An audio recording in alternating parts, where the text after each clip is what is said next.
Hello, I'm Olckers, and I'm here with Emile, my co-host on autism from a certain point of view. And today we're going to discuss the autism survival kit and healing. So, uh, over to you, Emile. Well, thank you, Marc, and good afternoon, everybody.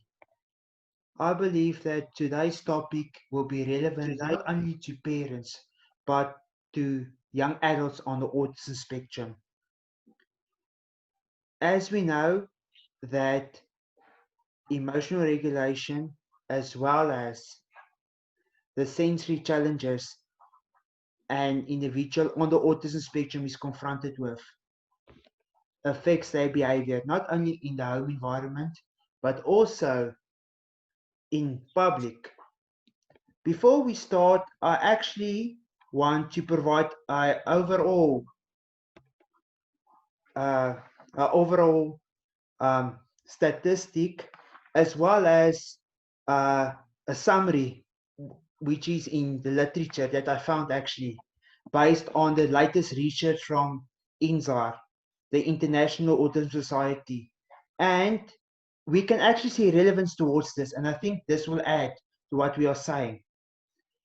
Autism occurs 1 out of every 59 people. This is based on the latest research on the Center for Disease Control and Prevention. And this is the latest source, 2019. And we all know that, for instance, if you refer to the characteristics of an individual on autism spectrum, number 1, these individuals tend to hyper-focus on special interests, hyper-observant into detail, sensory challenges like we discussed in terms of light, sound, touch, smell, difficulty communicating, needs specifically when overwhelmed, and then there's also co-occurring medical challenges, which includes medical allergies, food intolerances, asthma, anxiety, migraines. But here's the thing, what I found, there's limited resources about basic guidelines in order to accommodate or to to help a parent or an adult on the autism spectrum in society or in public. And Mal, this is where our first question comes in. I learned from you. You actually guided me in terms of the autism survival kit. So can you tell me, where did this idea come from? As you noticed and what you said in our last conversation, that I actually adapted your autism survival kit. So let's go back way to the beginning. Where did where did the idea come from, based on your personal experiences? Uh, well, this actually developed over the years, and I can actually go back and say that this document that was written by the late Marc Segar on how to survive with autism. Don't know precisely the title, but I have it available for everybody that wants to see it. It is placed on the Autism Awareness Network's Facebook page, where he wrote about how his tips to survive with Asperger's syndrome. And out of that, I have developed a sort of kit that I always make sure I have ready handy wherever I am. It is to help you in a situation when it becomes difficult with sensory issues or anything else. For example, I had a cell phone for with airtime if you need to contact somebody in emergency. Um, Bus pass if needed, fare for taxi if needed, if you had to get into out of a situation, or even medication that might be needed, like anxiety medication. Especially now recently, and I've confirmed it with my doctor, there is now a rise in anxiety and panic attacks lately due to COVID-19. And it is stuff that an autistic person must adapt with his own personal choices or what he personally needs to calm him down or to keep him busy. With a cell phone, for instance, there can be music on it, podcast, or anything that you can put on earphones to block out noise. And I once had an incident with a young autistic lady that in a shop started to show the signs of a panic attack. And I told her to put on her earphones and immediately calmed her down. Okay, it was heavy metal she listened to, but still it worked. The medication for me, for instance, it has helped me when I felt oncoming panic attacks. In the last week, I had to go to the work clinic, but it was situated in an area with a very low internet connection. So I could not get the Uber, but I had my bus pass with me, and I could make an immediate plan to take the bus to an area where I have connection and take an Uber from there. So yeah, and I talked about it on the Northwest University Autism Symposium, and that's where you picked it up, and you took it further, and with your students, you developed it further and teach them how to develop their own autism survival kit, and they came up with very interesting ideas that they would put in such an autism kit. It is mine is a backpack. Um, it's got my medication in it. It's got my cell phone in it, my Kindle, uh, toilet paper, and all that stuff that you would basically immediately need in a situation. And I think you can tell where you went with it further on. I must say, Mal, that the first time that I met you at that same conference, Northwest University in 2018, I saw that you had a Doctor Strange comic.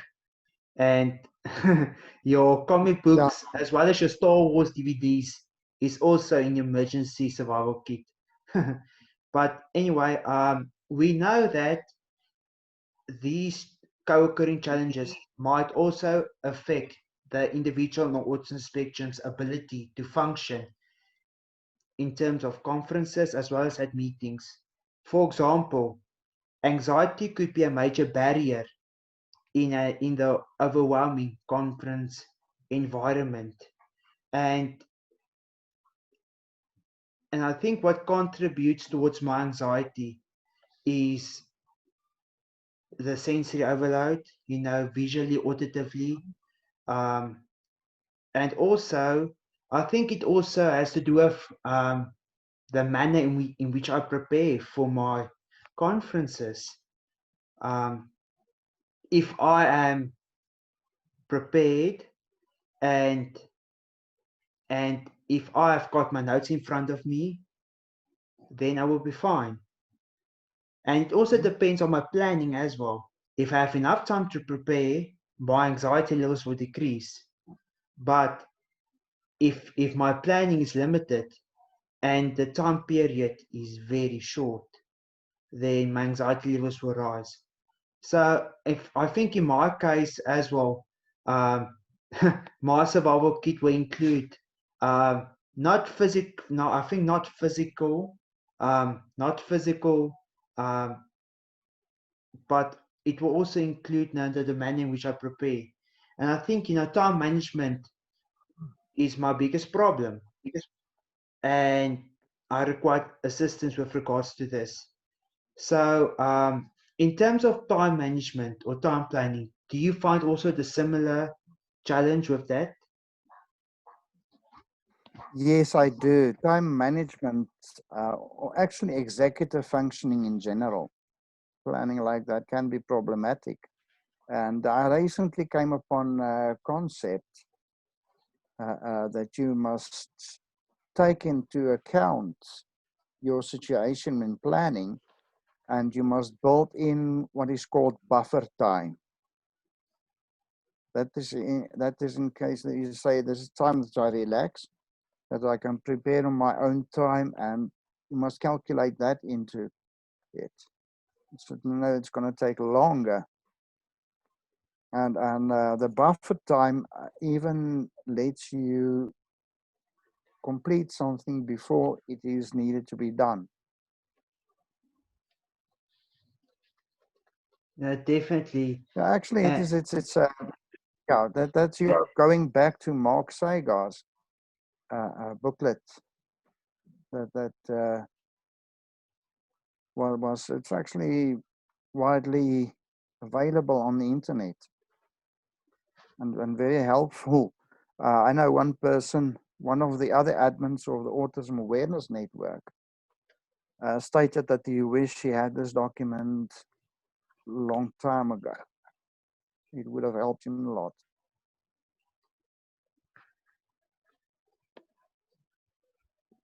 Thank you. Very interesting. I tend to get the question if parents email me or they actually come talk to me after a conference. The common question is, how do you regulate behavior? And as an adult on the autism spectrum, emotional regulation was a challenge for me, and it's also a lifelong developmental process. And like we said, Maud, if you refer to your own autism survival kit, it's not dependent on a specific environment and therefore changes according to the expectations, the people that's involved, as well as the demography. As a child that was nonverbal for the first 14 years, it was emotional regulation was a major challenge for me, as it led to discrimination as well as victimization and isolation.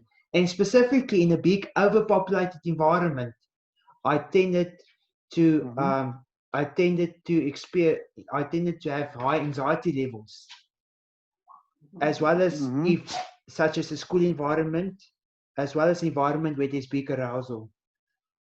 Do you experience similar challenges? Yes, and common example is going to the shops, and especially going to the shops on a very busy day, uh, uh, where there's a high possibility of sensory overload. A lot of noises, a lot of people, a lot of movement, and it goes down to total chaos. And uh, their person must just learn to know when the situation is to such an extent that you must remove yourself from that environment. Okay, that's not always possible. Uh, you must do something to get yourself in a situation that you can handle that anxiety, and especially the anxiety, and it can lead to a lot of other problems. It puts on it's a chain reaction. Panic attack can be very painful. Uh, it is not only you are scared of something, it can manifest even in back pain, pains in other parts of the body, uh, even to IBS, diarrhea, and so forth. And that can later cause other health problems connected with that. So, yes, you must read your environment and know when to get out of it, and or know when to not go into an environment. And okay, talk about discrimination. People sometimes don't understand why you don't want to be in a certain environment. And explaining to a blockhead about that, it's impossible. So yes, that can be a difficult situation to handle. And I think that is a common thing. It's a common challenge for parents as well with young children on the autism spectrum. And they also tend to ask the question, how does a child on the autism spectrum regulate their emotions, specifically when overwhelmed? And like we said, it depends on from situation to situation as well as the environment. Again, the change of routines. And then I think if you're in a new environment, depending on the expectations, you need to differentiate between well-regulated states, mild, moderate, as well as extreme states of dysregulation. Again, it depends also on the type of diagnosis that you have. If you are hypersensitive or if you are hypersensitive, and then one can um, one can basically evaluate your needs and then plan accordingly. Do you agree with that? I agree with that, and I should say parents should take especially care. They must know the limits of their child, and a child, especially a very young child, is not in the state that he or she can decide for themselves. And so the parents must know what the situation is and know that this specific situation might trigger a, a reaction from the child. And so they must know that when to get out and how to handle the situation. Okay, it's I should say not always possible. Sometimes it's difficult, but that's why I should say is get the autism survival kit even for that child to assist. Definitely, and it can also range from the child's specific needs as well as his or her interests. Important question that will come up: from what age can you start practicing this, as well as an adult? How will you experience these changes? To name an example, if I can refer to my personal experiences, it took time for me to become aware of my environment as well as the expectations. And for somebody who was always aware of the expectations of the environment, I needed to alter my brain to adapt to the environment. And therefore, through the assistance of a parental figure like my mom, I learned different strategies to alter my behavior to fit into the environment. Yeah, For instance, like again, my survival kit wasn't physical. What I did was I bit my lip, for instance, yeah, when I was anxious. And then if you refer to the regulatory strategies, I used to portray nonverbal hand gestures to express my emotions. And like I said in the previous video, it took time for me to verbalize my feelings. hmm So do you agree with me? What's your opinion on this? yeah. How should I say? For the young child, it is the parent actually that must make the decisions. And the parent is in the best situation to know his child. But um, I think later on the child himself will realize that in specific situations certain things must be done, and with time we'll learn that. Not all people are the same. Not all people learn things at the same rate. So no, that depends. That there's no rule to say how and how it must be done. Um, each parent must, with the assistance, with his health team, the pediatrician, psychiatrist, psychologist, Yeah. whoever is in the team, aid with that. And I think the parents themselves must look at their own mental health as well in that. Yeah. Because of the stress of the child becomes their stress. Yeah. And they must turn it actually around and make their ideas of healthy living, the child's ideas of healthy living, it must be moved on to them. Now, how should I say, it must be passed from the parents to the child. It's not, the child's anxieties must not become the parents. What you say is so true. And it comes back to the support, not only from a family, but the support base to ensure that the parent is supported in terms of a specialist, a service provider. Yes, you need to look after your child's needs, but the parent must also look after their needs as well. That's very important, yes. It's critical. It's critical. Yeah, I can mention as example the movie Reiselkind that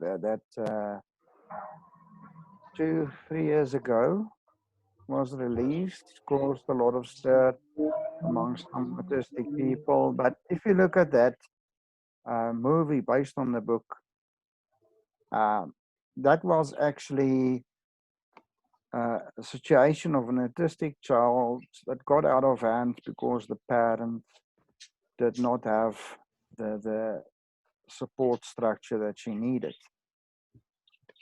That if she had the support structure, things would have been different. Definitely. And you must also take in the time as well where the movie was made. Now, the movie was made, so Actually, 3 years ago, 2 years ago. But, actually when the book was written, yes, that's a bit longer back. in the 1960s, if I'm not mistaken.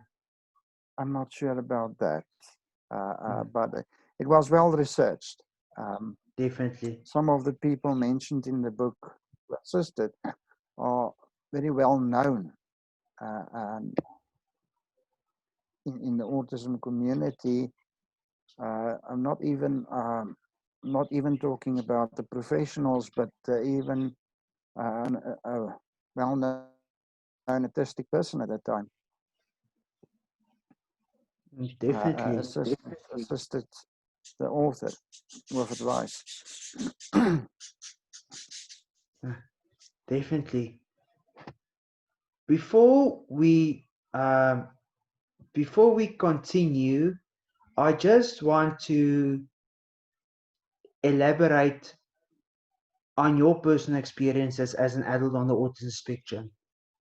You know, we are both self-advocates, and I refer to it, and I think this is the advice you gave me a couple of years ago with regards to doing autism self-advocacy. We are in a community of practice. It's a term that we in the education field use. If we are in a community of practice, we've got a common purpose. And Yeah. I remember your advice that you gave me. You told me that we all have got a purpose to ensure that we get the word out, but also we need to work together as a team. And before that, one needs to do self-reflection, and you need it to you personally in order for you to be in that position to contribute towards society or to contribute towards the practice. The practice will refer to the autism community, the service providers that works with these children. Yeah. What's your opinion on this? Uh, autism community must work together with one goal in mind. And the various structures within the community must support each other to achieve that one goal. The goal is to improve an autistic person's lifestyle, to make a change in it. And someone I have one as one of my role models said that it's Mr. Willie Scholes when he resigned from IBM suddenly as the chief executive officer, said that he is going to give his life in uplifting people in the community. And that is what we must do, is to uplift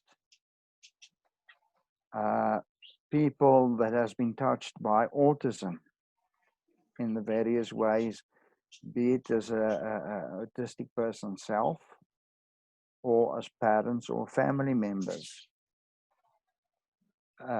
is so that there can be a way that they can have a better and more productive life. And that's why we must work together with psychiatrists, psychologists, occupational therapists, speech therapists, teachers, advocates, parents, grandparents, employers, all must work together for that one goal. And that can only be done by combining all this knowledge and then channeling it in that one direction. I fully agree with Emile on this. As an autism self-advocate, before I started with autism self-advocacy, I went through an experience where I need to come in a position where I could self-actualize. And before you self-actualize and make a difference, one needs to look at your personal life. And I refer now back to basic psychology, where they provide you with basic steps. There are 4. The first one is basically you are looking at yourself, and then you are celebrating your strengths. Yes. And then the second aspect is you consider the people around you. Number 3, you create a support system that's around you. For instance, my mom was my greatest support system, and you referred to the systems of a psychologist, psychiatrist, occupational therapist. Mm-hmm. And then the 4th and final step is self-acceptance. And I believe that this is a fundamental process where one needs to go through in order for you to become in that position to make a difference. To become Mal, what is your opinion on this? Because I believe that you also went through a similar process to be where you are today as a central part of the autism community in South Africa.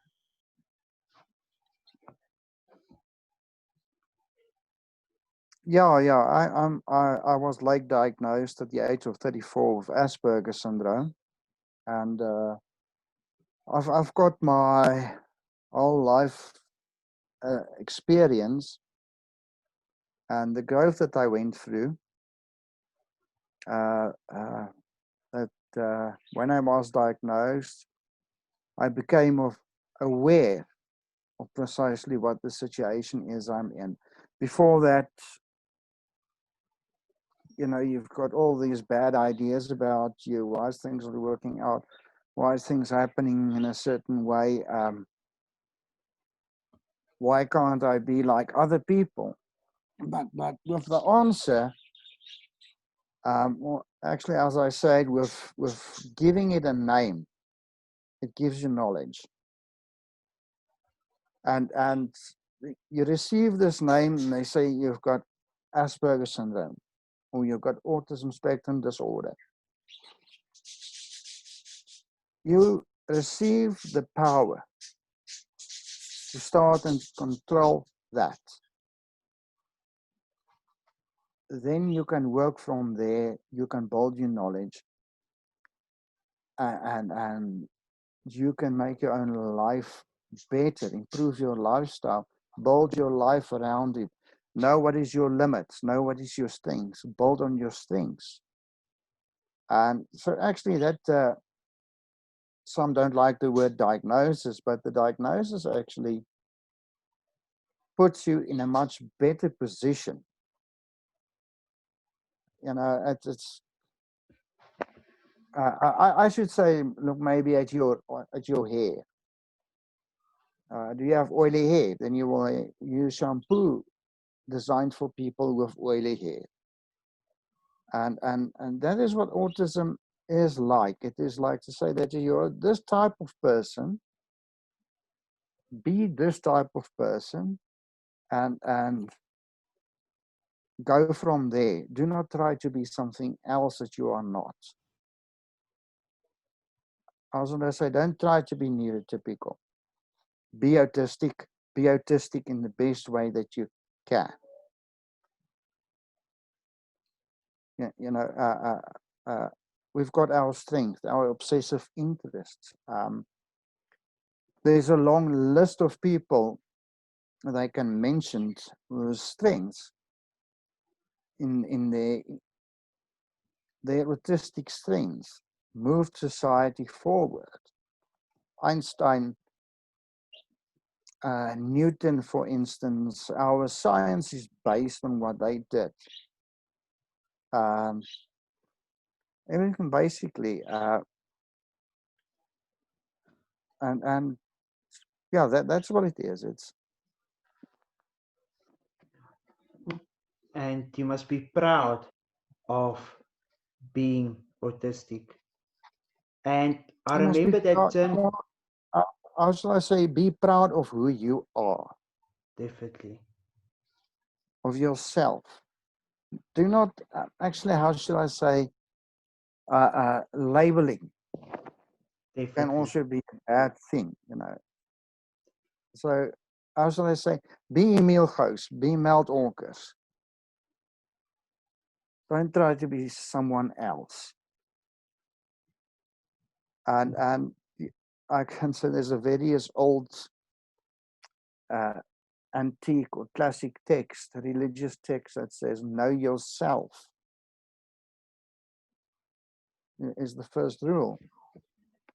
And if you know yourself, you're in a much better position to improve yourself. Definitely. And I remember that quote that you used to tell me about. You mentioned, if I can quote you, working with an Working with autistic adult, it's like walking on holy ground. that is what Professor Venter at University of Northwest said. Said that you are on a hallowed ground. Mm. He was talking about, if you want to know about autism, talk to autistic people.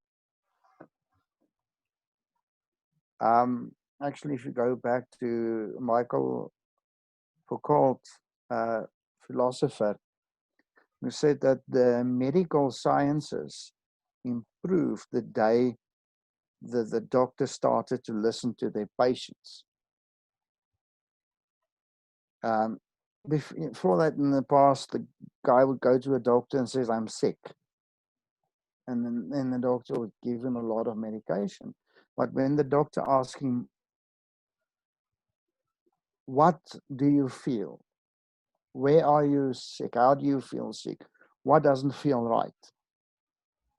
When you start telling him the symptoms, he could diagnose what the problems was. You know, and you just go and says, I'm sick, and they go, okay, we'll cut your ear, let you bleed a bit, or put some leeches on you and that. But now our situation has improved. You go, he says, I feel dizzy. I urinate a lot. I drink a lot of water. And the doctor said, I think I must test you for diabetes. Or you said you've got a headache on the side of your head and it's moving along and that. So it's okay, that's migraine or stress related. Knows what to treat. And so, yes, listen to the autistic people. You can learn from them and even learn how they fit into society. And we must look at those people who reach the top. Especially there's this IT giants we have: Steve Jobs, Bill Gates, Zuckerberg. All those guys, how did they reach the top? What was their success? What happened in their past lives? How was they raised? If you can look at that, then you can see what the patterns is to success. And even if you look at your history, what made that a non-verbal 14-year-old kid became a doctoral student? How did that happen? I think you did a good thing with your master's degree in explaining that. And that is where the success lies and the secret. Autism is not about something that's wrong. It is just about something that's different. And learning is going to be different. And the path to the top is going to be different. And as we expand our knowledge, we learn about autism. We know how to navigate an educational system to get the best out of it. Definitely. And that leads me to my next question. We refer now to the education. Now, I'm a teacher, and I'm also doing my PhD at the Faculty of Education at UP. Yes. So I understand what you're saying, and I fully agree with you. I want to ask you, as a fellow autistic adult, do you think it is fair for a parent to keep their child on the autism spectrum, depending on their diagnosis, in a mainstream school? The reason why I'm saying this, if I can refer to my personal situation, I believe that each child on the autism spectrum deserves an opportunity to receive education. One must never take away the opportunity away from the child to learn. If the child is willing to work, it takes a very special educator to work with the child. Again, parental support is vital. As parents, like we said in the previous question, one needs to get your support base strong, and then parents needs to support their child with regards to planning, organization. And in terms of my case, my mom was a primary support figure who supported me with all of these aspects. Your opinion? That's where we go to social upliftment again. That, how should I say, barriers must be broken down, bridges must be built. If possible, accommodate the child in a mainstream school. Create a situation where it is possible. If the child cannot be accommodated in a mainstream school, then accommodate him or her in a place where he is able to reach his full potential, with maybe different learning methods and that. Okay, not everybody is the same. Interest is different. Some people become artists, some people become lawyers, advocates, some become teachers, doctors, and so on. And now that's where the problem is with our education system. There's too much academics in it and not enough skills. And the education system must be adapted to such a way that a person can learn more skills to go on with life. I know some statistics that will agree with me. Teach a person how to do a budget or life skills and things like that before you go and teach them higher mathematics or dark deep history. That's not actually going to be needed in life. I'll say that if a person has interest in fixing cars, put him on a track where he at the end can become a mechanic. Or if his interest is medicine, put him on the track where he can become a doctor or a nurse or any one of the other specialties that he's interested in. Einstein said that that the education system is actually flawed in such a way that you're trying to judge a fish by how he can climb a tree.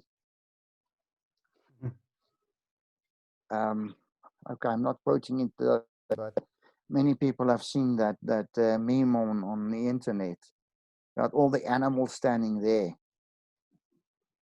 and they are now judged on how they can climb a tree, and only the monkeys and the tigers would do that.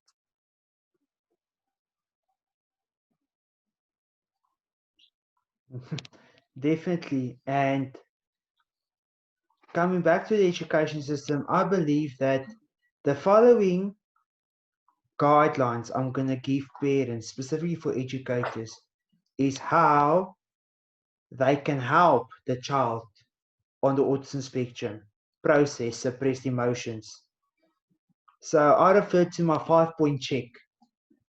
And Marc, you can add this if you want to. The first one is identify the triggered behavior. That's the first step. The second step is look at the non-verbal as well as the verbal cues. The third step would be try to talk to the child. Try to identify what's going on. What was the intention? What was the reason behind this behavior? The fourth step is motivate the child to express his emotions. Number 4, form a relationship of trust with the child. And then the last one is to get a positive stimulation and an emotional outlet, such as can be drawing, can be playing sport, and it can also be pets. And like we said, Mal, with regards to the autism survival kit, there can be lots and lots of interest that can assist the child. Yes, I will agree with that. Actually, we're looking at the time now. I think we must move on to the discussion of health. Yeah. I think it gets confused with the word cure, where cure is removal of a disease, while health is totally different, where health can also be seen as psychological, and where we talk about healing in autism, we are not talking about curing autism. That cannot be done. I'm going to say it is a lot of people equal it to homosexuality. Homosexuality was removed as a disorder in the DSM-4 years ago. It is being seen as a lifestyle, and it is not a disease. And a lot of autism advocates say that autism is like homosexuality. It cannot be cured, and it's not a disorder as well. But what both of them have in common is that due to the lifestyle or life pressures on both, there is a lot of psychiatric conditions that comes along with it. Anger, anxiety, depression, post-traumatic stress disorder, schizoid personality disorder, and so on. That is placed on you by society due to the situation in which you are in. And that must be healed. How should I say? I want to say again, both are not disorders. They are what the person are. It is not diseases, it's not sicknesses or anything like that. But the society can make you sick by bullying, not accepting you, and all that. And then you get all these things onto you. And you must be healed from that. Bullying causes post-traumatic stress disorder. Yes, I've got that. Bullying causes also schizoid personality disorder. Yes, I do have that.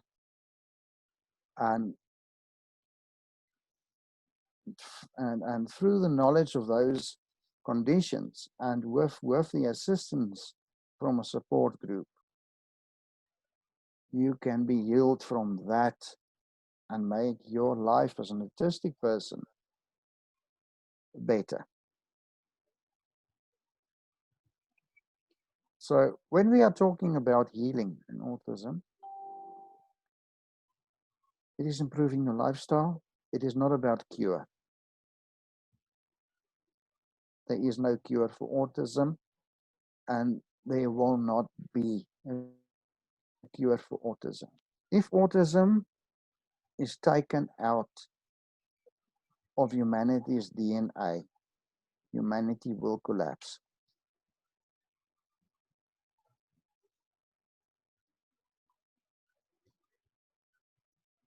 I fully agree with you, Marc. Referring to my personal experiences as well, and I think this adds to the question that I asked a couple of minutes ago.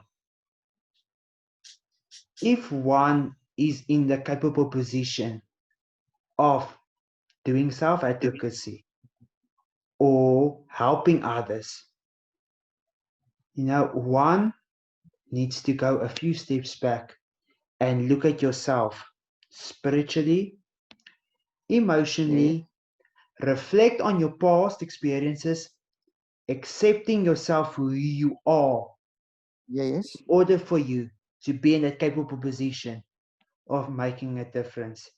So I see this healing process as the process of self-accepting yourself for who you are.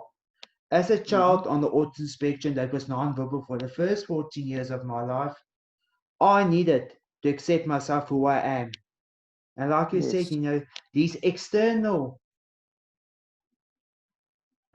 forces that contribute, such as bullying, victimization, discrimination, isolation, exclusion from social groups.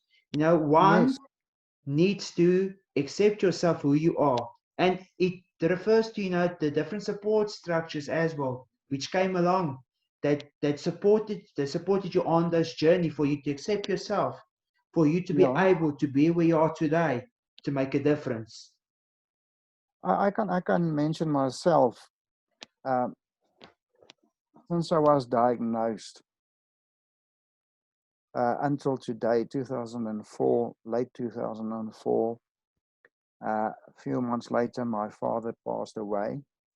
Okay, and since then until today, was a growing experience for me.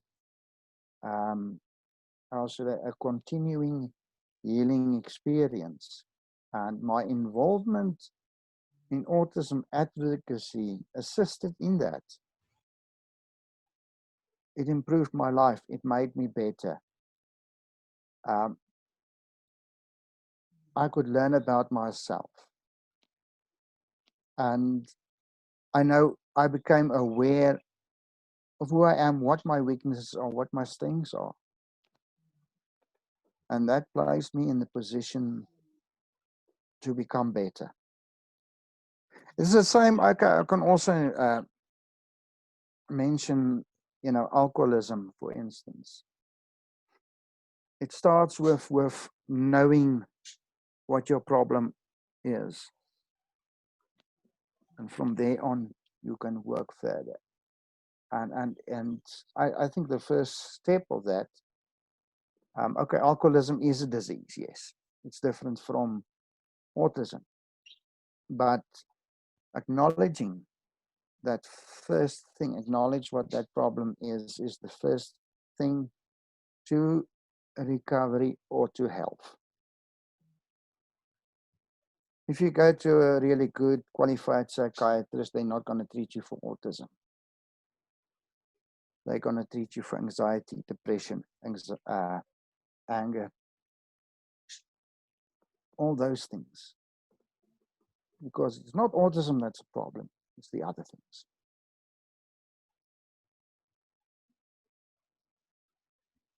I fully agree with you on that point. I want to ask you, what do you think, or what's your opinion on the word disorder?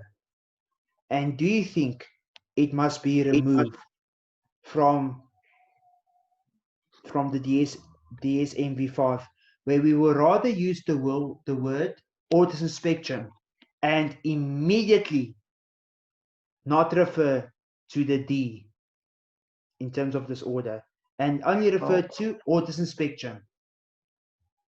Well, you're moving into a very tricky area. There is negativity that comes with that. There's also positivity that comes with that. The negativity, if you use the word disorder, is it creates negative images in a person's mind. On the positive side, for those people who need assistance, is it open doors to that assistance? Maybe with a government grant or access to health services and so on. So, yeah, it is a very tricky philosophical question. But then again, I don't think autism is a disorder. It is part of humanity. It is one of the things of being human. It's a way your mind is structured, like how someone else's mind is structured differently. Okay, with improving science, improving research, we will know better in the future. But unfortunately, at the moment, it is this description in the DSM. And until otherwise, that is how it's going to be described in the professional and academic literature. That's not much that we can do about that. We can maybe advocate to those people in the authority to maybe look at different naming of autism. But we must do that in a diplomatic way. We must not go and shout at them or burn down their places or camp out on their lawns or anything like that. we must open a dialogue with them and says maybe we must look at naming it differently. Because until society's perception of autism changes, it's going to be a disability. Because until society sees it differently, it will be a disability. Or until the playing field is level for everyone, or everyone has the opportunity to reach the same level, it's going to be a disability. How should I say? Wheelchair persons must have access to infrastructure. Wheelchair users. The same must be done for autism. That society must be made in such a way that we can operate in that environment. Yeah. And so, yeah, until then, it will be a disability. It will stay a disability until society changes, and society is not going to change overnight. yeah. And that's why we do self-advocacy. And my self-advocacy is based again on Article 24 of the UN CRPD that states that all individuals or all persons with disabilities needs to be included in the education system, Yeah. free from any form of discrimination, victimization, so that there's equality. That is what I firmly believe in. I also believe in Article 19 that has to do with accessibility, that all public facilities needs to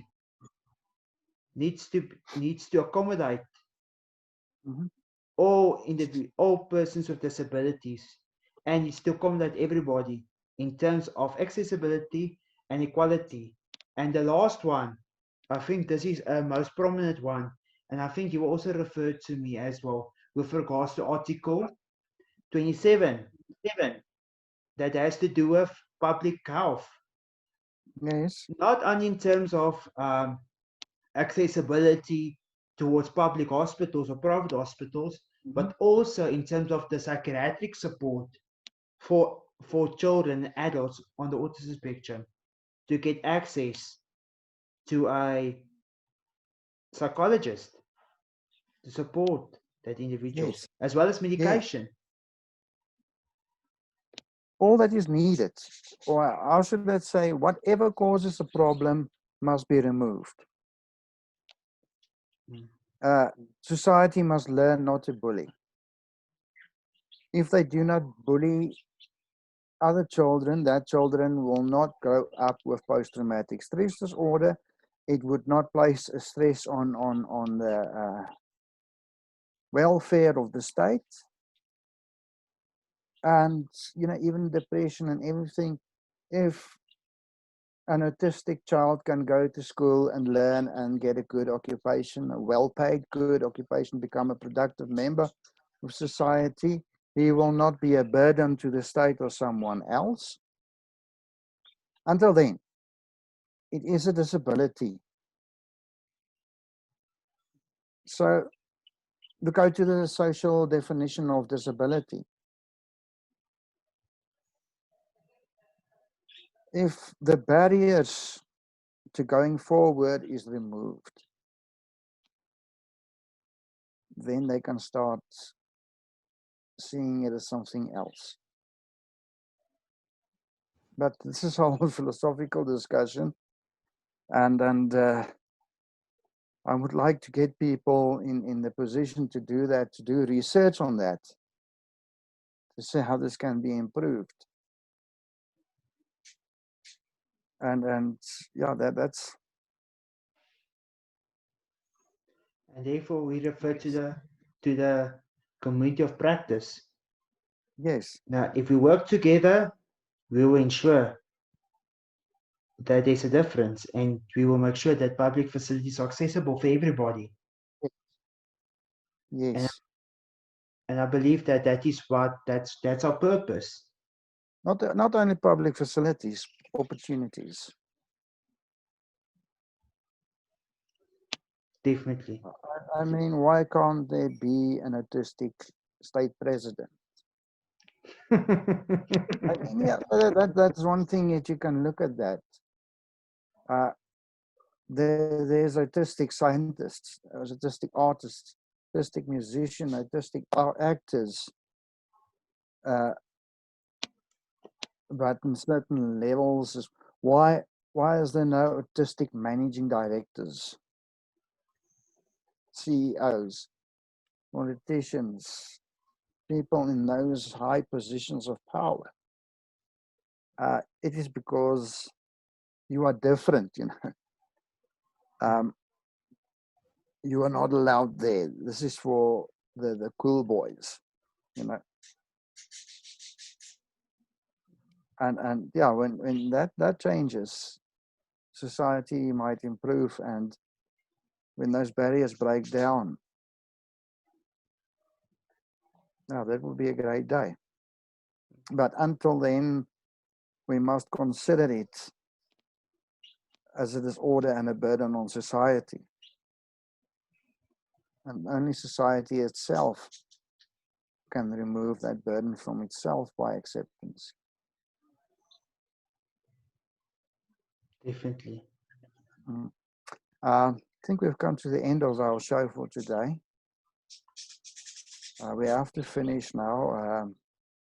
Emile is going to get some darkness very soon. ESCOM level 4. So, and I think we just would like to thank Tanya Ludik, our editor of this program. Well, thank you very much for what you're doing. We appreciate it a lot. No, without the support that we have from the Autism Awareness Network, as well as to I have a voice to all of the people that's involved there, all the board members. I want to thank each and every one of you, and also for the viewers who view this video, and also to the people that you're sharing it with. You know, we appreciate your support as well as your time for watching this video. Like we said, we are together a community of practice, and we are going to make a difference, each and every one of us. So I want to thank each and every one of you. Together, we will be the voice of the voiceless. I want to thank you. Thank you, Mel. Thank you, Emile. And everybody else out there listening, where you are viewing at what time? Have a nice day. Thank you.